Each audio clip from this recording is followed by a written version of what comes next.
nos podemos arreglar. Por favor, llévame al cajero, vamos a arreglarlo. Fui con el policía al cajero. Para mí, esa noche me enseñó el sistema en México funciona con dinero. Yo me encontraba en el mejor momento de mi vida. Tenía mucho miedo. No solo me quiero ir a Australia, sino me quiero ir sin dejar nada de ataduras en México. El sistema mexicano y la vida que ese sistema ha generado ya no iba más conmigo.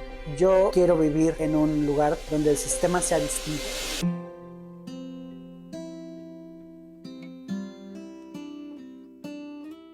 Paco, muchísimas gracias por estar aquí en Del Otro Lado. Gracias a ti por invitarme. Para mí un momento de alegría y de orgullo porque confío mucho en tu proyecto.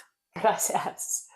Cuéntanos un poco del inicio de tu historia para que la gente tenga contexto. Como todos los latinos, tuvimos un momento de buscar una vida en Estados Unidos. Desde que yo tenía 13 años, pude ir a Estados Unidos por primera vez. Ese primer acercamiento a una vida migrante para mí fue gracias a mis tías que viven en Estados Unidos. ¿Y cómo era tu vida en México? Cuéntanos un poco. Yo me encontraba en el mejor momento de mi vida, en la que tú tienes ya un renombre, una experiencia en mi vida profesional. Yo tenía ya casi 7 años con mi negocio y conforme empezó a crecer, empecé a incluir mucho a mi familia. Pero siempre estuvo en la parte de atrás esa semillita de cuando yo fui a Estados Unidos y ahí tuve la oportunidad de estar en un grupo de voluntarios en la iglesia, donde eso me dio muchas herramientas de socialización, pero más que nada del lenguaje de inglés. Y bueno, todo eso me fue preparando primero para la escuela. Yo estudié diseño gráfico. Tuve la chance de trabajar en Estados Unidos como mesero emergente. Entonces, tenías una vida armada, tenías un negocio exitoso, tenías una pareja en ese entonces y estabas rodeado de tu familia y amigos, tu cultura, estabas feliz. Entonces, ¿por qué decidiste mudarte al otro lado del mundo? Yo creo que nunca estás seguro. Tenía muchas dudas. Tenía, de hecho, mucho miedo. Y una de las cosas que a mí me empujó a decir, estoy listo, fue una situación que me empujó a decir, no solo me quiero ir a Australia, sino me quiero ir sin dejar nada de ataduras en México. A través de mi vida tuve varias situaciones cercanas a la muerte. Cuando tenía 10 años yo me caí de la azotea. Estuve a 3 milímetros de perder la vida cuando un cristal me cortó el brazo. A los 20 años tuve un accidente en donde me atropellaron, tuve fractura en la pierna, tuve una cortada donde se veía mi hueso, tuve una fisura de cráneo, 2 fisuras en las costillas, ¿no? Un accidente que tuve en México en el que me ayudó a ver que el sistema mexicano y la vida que ese sistema ha generado ya no iba más conmigo. Yo tuve un accidente automovilístico en el que estuve otra vez muy cerca de morir. Fue un accidente en la autopista de Querétaro hacia México en el que yo vi todas las cualidades malas del sistema mexicano. Yo acababa de terminar mi trabajo en la Universidad de Querétaro e iba a México a pasar la Navidad y después de eso venir a Australia con muchas dudas de si estaba abandonando mi relación, mi trabajo, mi cultura, mi gente, mi familia. Y justo venía yo con esos pensamientos cuando en una bajada yo veo a la distancia que viene un tráiler, porque reconoces las 2 grandes luces del camión a la distancia y veo cómo esas luces empiezan a moverse de derecha a izquierda y se impactan contra el muro de contención que divide los 2 carriles. Y yo solo veo cómo las piedras del muro de contención vuelan como una explosión y se riegan todas las piedras sobre los carriles de nuestro lado. Vienen 2 carros adelante de mí, uno se descontrola, le pega al otro, uno choca contra la pared y el otro se va más lejos. Agarré fuerte mi volante, me persiné y dije, bueno, pues aquí está, ¿no? Pasé sobre las piedras, destrozaron mi coche por abajo, pero ni patiné, ni me fui, mi carro siguió por inercia, en la cual pues yo quedé relativamente lejos del accidente, pero mi carro ya no funcionaba. Yo estaba en el carril del medio, me bajé del coche y vi el camión que estaba impactado contra la pared, vi el carro que chocó contra acá y el otro carro que había chocado contra la pared. Vi que la persona que venía no estaba usando su cinturón de seguridad, entonces desafortunadamente pasó a través del parabrisas. Al poco tiempo pasó otro carro, entonces yo tenía miedo de que un carro que viniera deprisa por la autopista no fuera a frenar a tiempo y me fuera a pegar. Entonces como que yo tenía muchas cosas en la cabeza y una persona se acercó en la carretera a decirme, oye, ¿quieres que movamos tu carro? Yo tengo un taller muy cerca y te podemos ayudar. No sé yo por qué pensé que era algo bueno. Con su carrito agarró, le puso cuerda a mi carro y me remolcó hasta un taller que estaba relativamente cerca ahí en la carretera. Metió el coche, yo estaba ahí, como que empieza la adrenalina baja y empiezas a darte cuenta de, tengo que hablarle al seguro, a mi mamá, a mi amigo de la nagua, que es el que me dio trabajo. Entonces empiezas a hacer esas llamadas, no sé qué. Y en un poco tiempo sale este señor que me ayudó, y me dice, oye, pues no, tu carro es pérdida total. Todas las piedras que pasaron por abajo rompieron el eje central, rompieron la cobertura del motor, rompieron el tanque de la gasolina.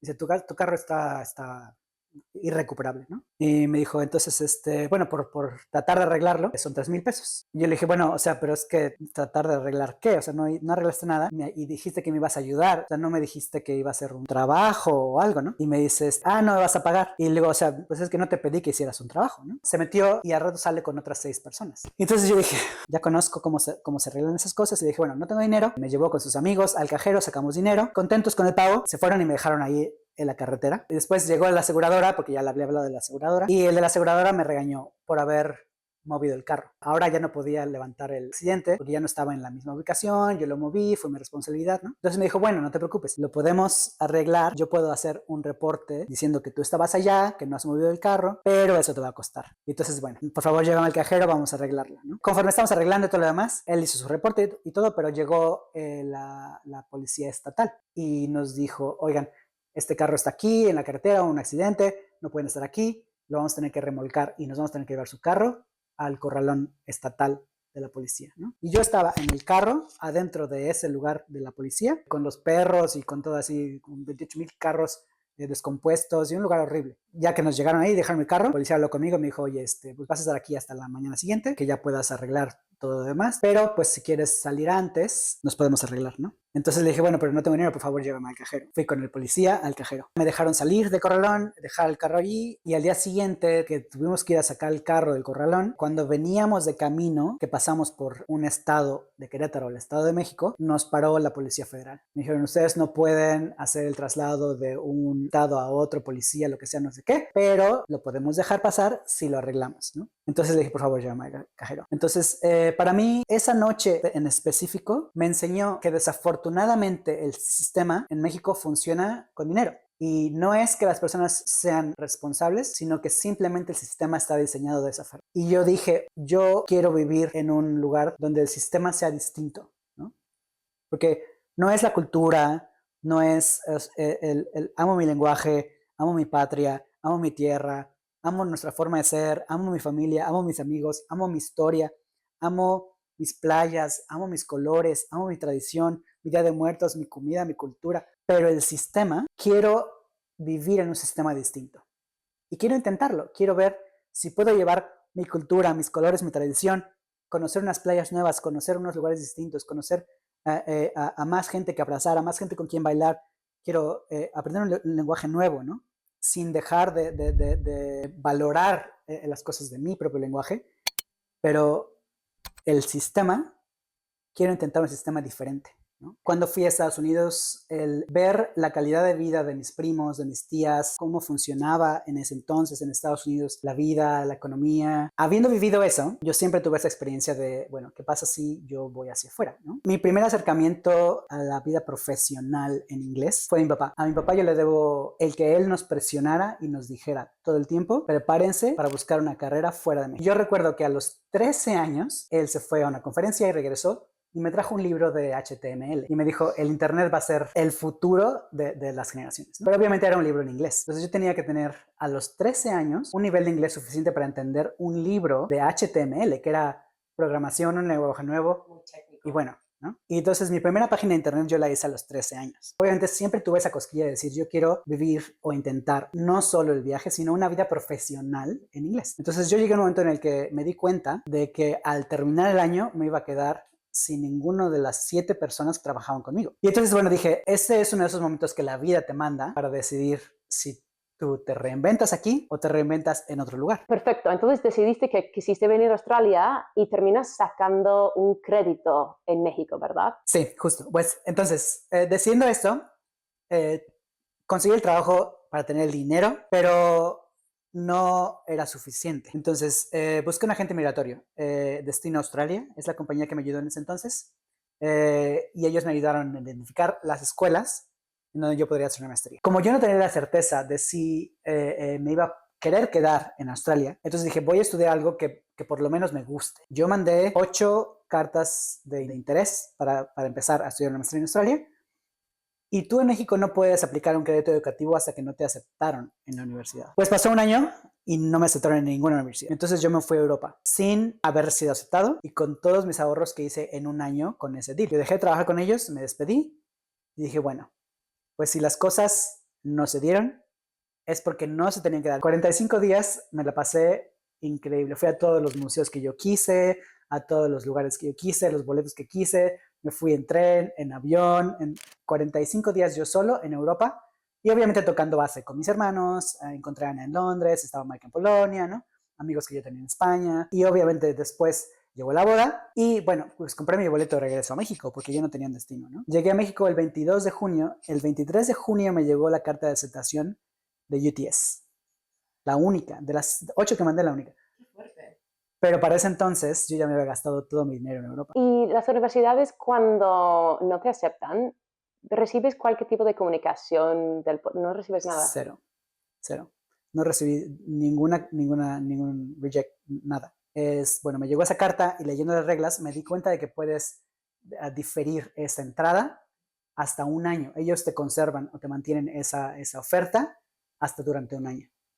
Entonces obviamente yo regresé y les dije, perfecto, sí tengo todas las ganas de irme, pero en vez de empezar ahora mismo en ese semestre, necesito empezar en un año, ¿no? Y entonces para mí la misión se convirtió ahora otra vez. Pues ya me gasté todo mi dinero que hice en un año, tengo que trabajar otra vez como pueda en un año para tener el dinero suficiente. Levanté el teléfono y un amigo me dio un proyecto muy interesante en la Universidad de Anáhuac, donde le ayudé a su equipo a construir un sistema de mercadotecnia para ingresos, para nuevos ingresos de alumnos. Con la carta de aceptación fue donde ya pude empezar a hacer el trámite del crédito estudiantil. Yo hice un crédito con FIDER. En ese entonces era una maestría de 1.5 años, porque en 2016 no había la regla. Tenías que estudiar 2 años para continuar después de tus estudios con una visa de postgraduate, que es la que te dan cuando tú terminas de estudiar un nivel de maestría o doctorado, ¿no? Sí. Como no había esta regla, yo escogí una de 1.5 años para terminar rápido, para empezar a trabajar y bueno, entonces escogí esa.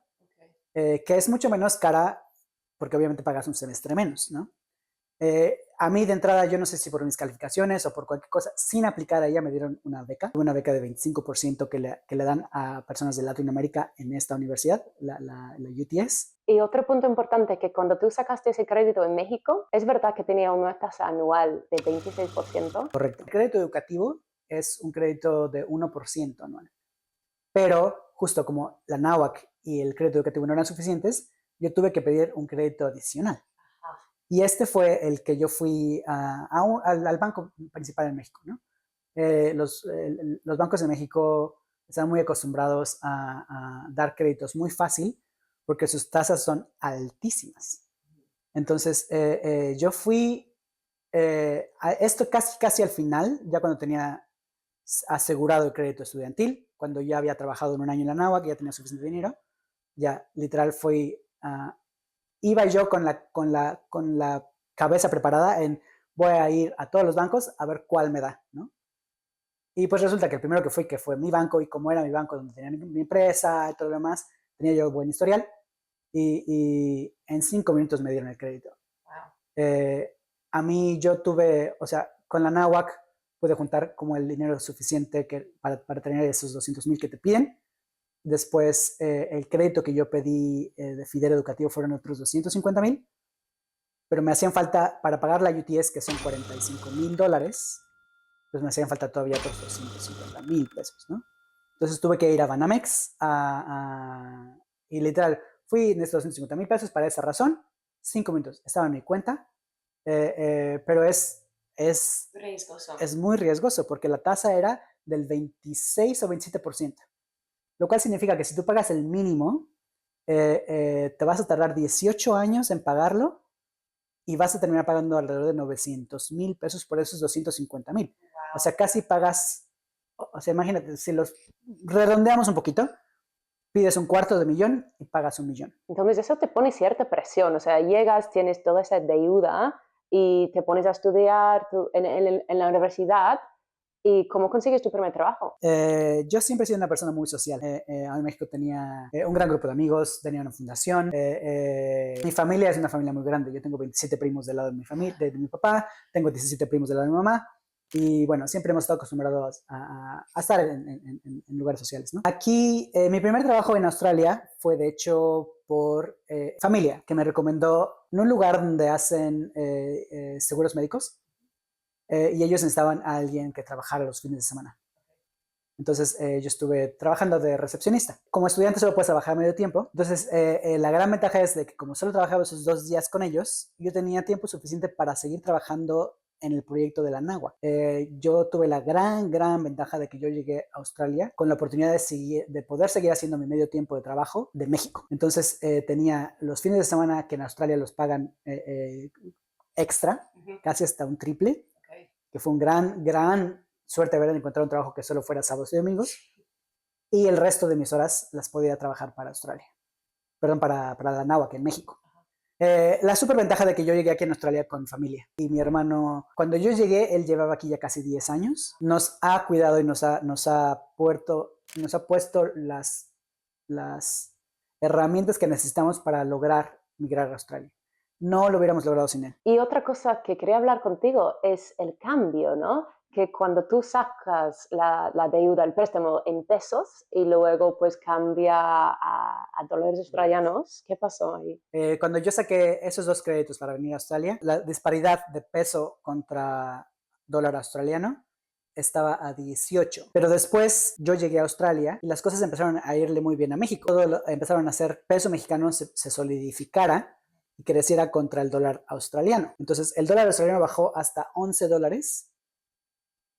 lo cual es muy bueno para México, me daba mucha alegría, pero eso significaba que mi deuda en pesos, ganando en dólares australianos, se duplicó. 500,000 pesos se convirtieron en 25,000 dólares. Cuando bajó a 11, mi deuda se duplicó de 25,000 dólares a casi 50,000 dólares. Entonces, todos sus planes, tus cálculos, tus proyecciones, obviamente en ese entonces, o sea, te parten, ¿no? Sí.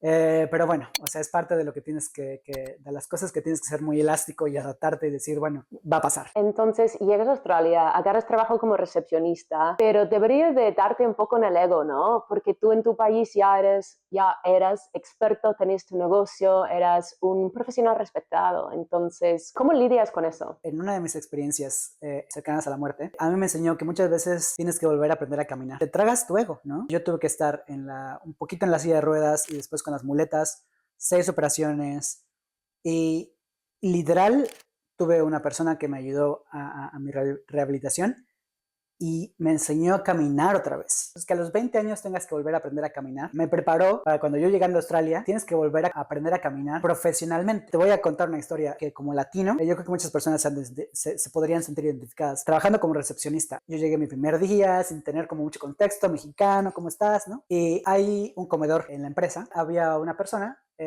preparando su pan tostado y yo me acerqué y le toqué el hombro y le digo, oye, ¿me enseñas a hacer el pan? Y esta persona me hizo así y me dice, yo no te di permiso de tocarme. Y entonces yo dije, no estás en México, es un lugar diferente, es una cultura diferente. Y entonces todo eso te pone en duda, ¿sabes? A ti mismo, cómo te relacionas, cómo es tu trabajo profesional. Y entonces son muchas cosas que te van a empezar a pegar el ego y que tienes que decir, tengo que aprender otra vez otra cultura, aunque sepas inglés de Estados Unidos, aunque sepas inglés de Reino Unido, no significa nada. Porque es la cultura a lo que vienes a vivir y a trabajar y en donde vas a vender y donde te vas a relacionar y donde vas a aprender cuáles son las cosas que sí funcionan, dónde están las cosas que no funcionan, ¿no? Cómo hablar con la gente, cuáles son las relaciones interpersonales, los boundaries. Entonces, sí es literal aprender de cero. Entonces, estás estudiando tu máster y cómo pasas del trabajo de recepcionista, me imagino, a un trabajo de lo tuyo. Mi primo Gerardo me invitó a una fiesta mexicana y le dije, bueno, ¿y qué? ¿Tus amigos de la universidad son mexicanos? Dijo, no, son australianos. Y yo así, bueno.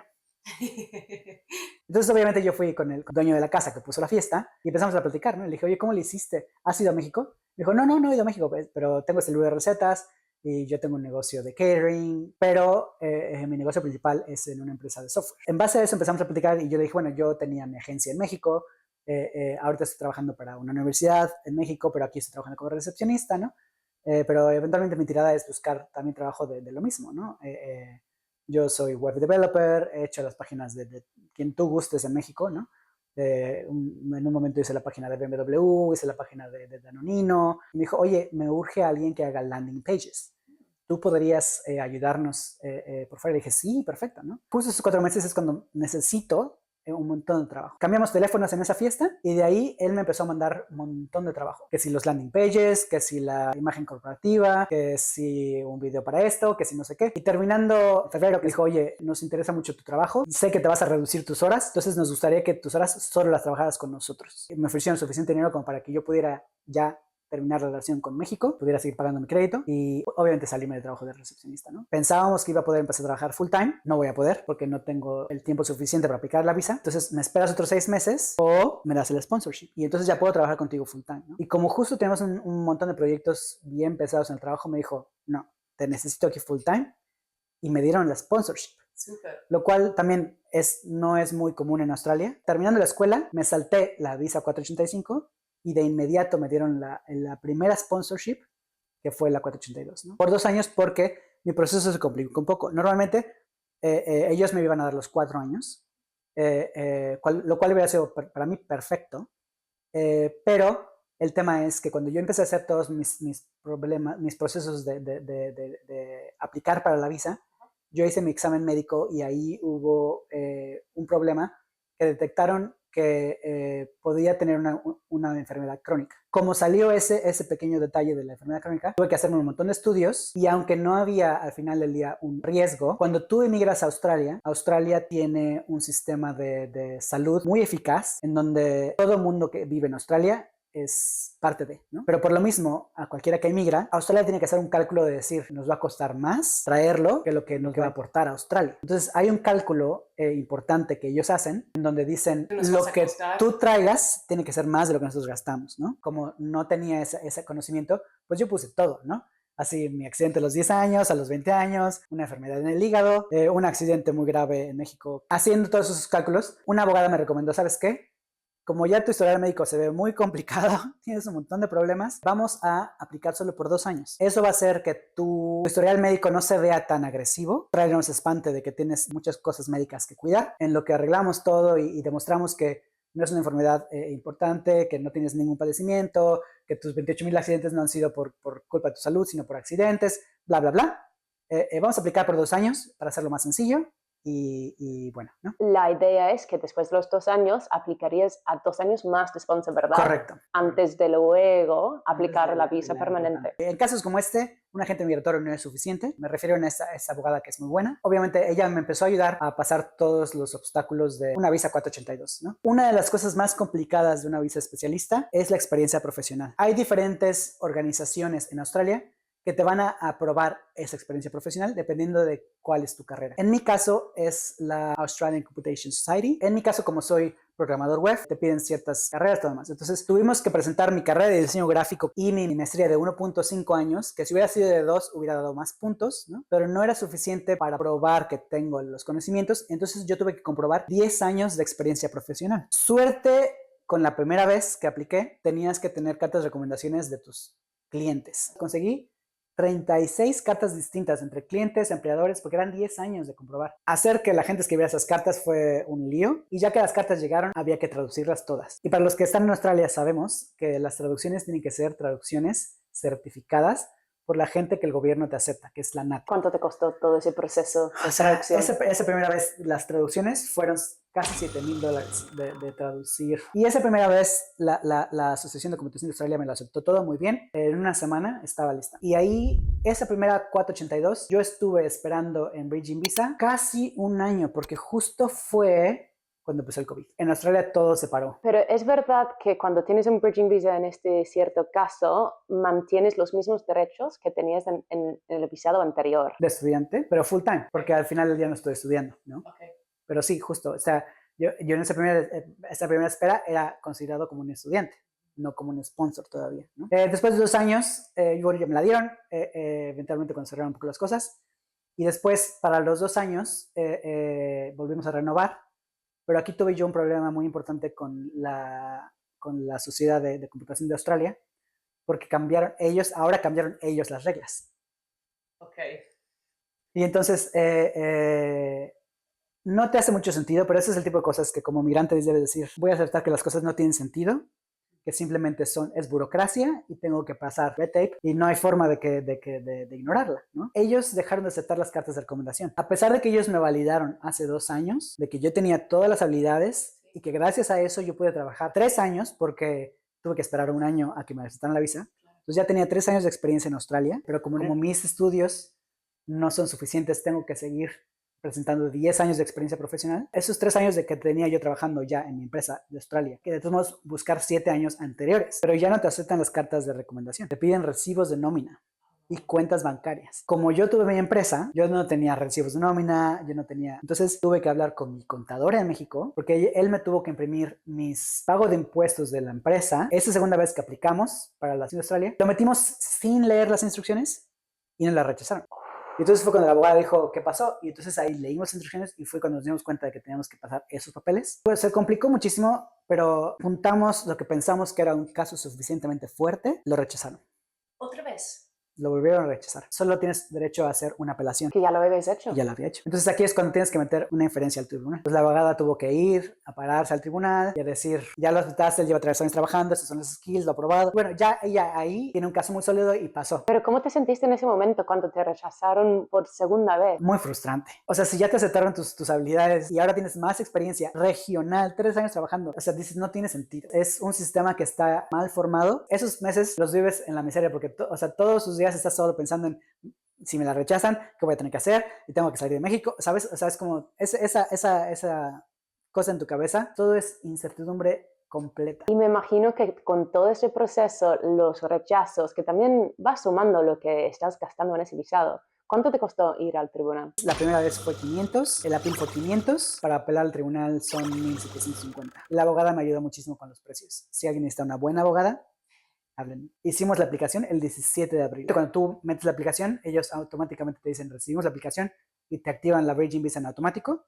Entonces, literal, ese día metimos la aplicación, me dieron la Virgin Visa y esa Virgin Visa empezó el día siguiente. Entonces construyeron todo ese caso muy fuerte, fueron al tribunal y ¿qué pasó? Ya una vez en el tribunal es muy fácil porque ella como abogada solo tiene que presentar la evidencia. Entonces ya llegas al tribunal donde ya no es un box ticker, es un juez que va a escuchar razón, que va a escuchar razonamientos, que va a presentar un caso y que va a hacer un juicio. Y Australia es un país muy justo en el que escuchan razón, hay un Estado de Derecho y dicen obviamente que es justo. Es muy frustrante estar en ese proceso de los box tickers, pero la gran ventaja de Australia es que es el proceso, ¿no? O sea, sabes que si tú llegas a la última injerencia, te van a escuchar. O sea, sí va a haber un juez justo que haga justicia y que se van a solucionar las cosas, ¿no? Pero bueno, valió la pena porque sí salió positivo el resultado. Entonces ya tuviste el segundo sponsor y de ahí, ¿cómo pasaste a ser residente permanente?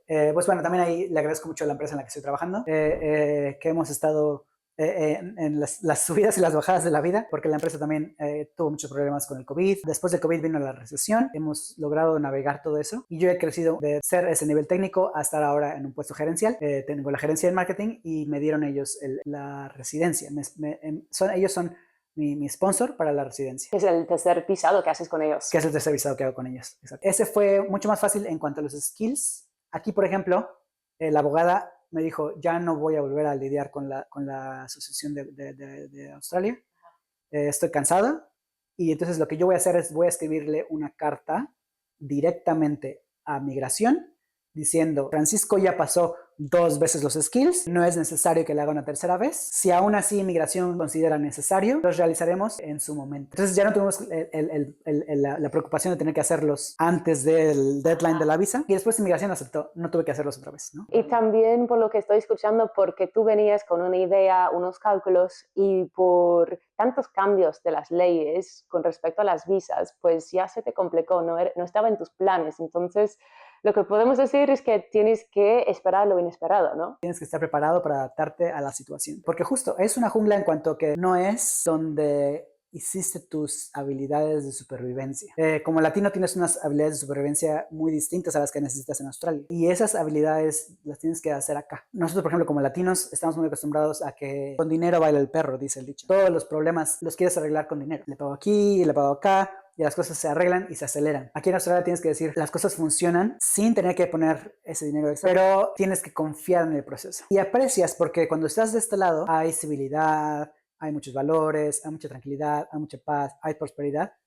Por eso, porque los sistemas funcionan, porque hay reglas, porque la gente sigue las reglas, porque nadie se las salta, porque no hay forma de saltártelas, y por eso funcionan, ¿no?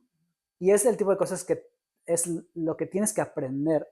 Y esa es de las cosas que tú, viniendo de un sistema que funciona con ciertas reglas distintas, por funciones de poderes distintos, en el que tú te tienes que adaptar a vivir allá. Y cuando tú llegas acá, es volver a aprender a navegar el sistema, Claro. que es un sistema diferente, ¿no? Sí. Es un reto, pero es un reto muy padre. Porque justo es lo exótico que estabas, es salir de lo que vivías acostumbrado para intentar algo nuevo. Esa es la vida migrante, lleno de altibajos y es todo un aprendizaje que te reta, ¿no? Te reta, justo. Sí.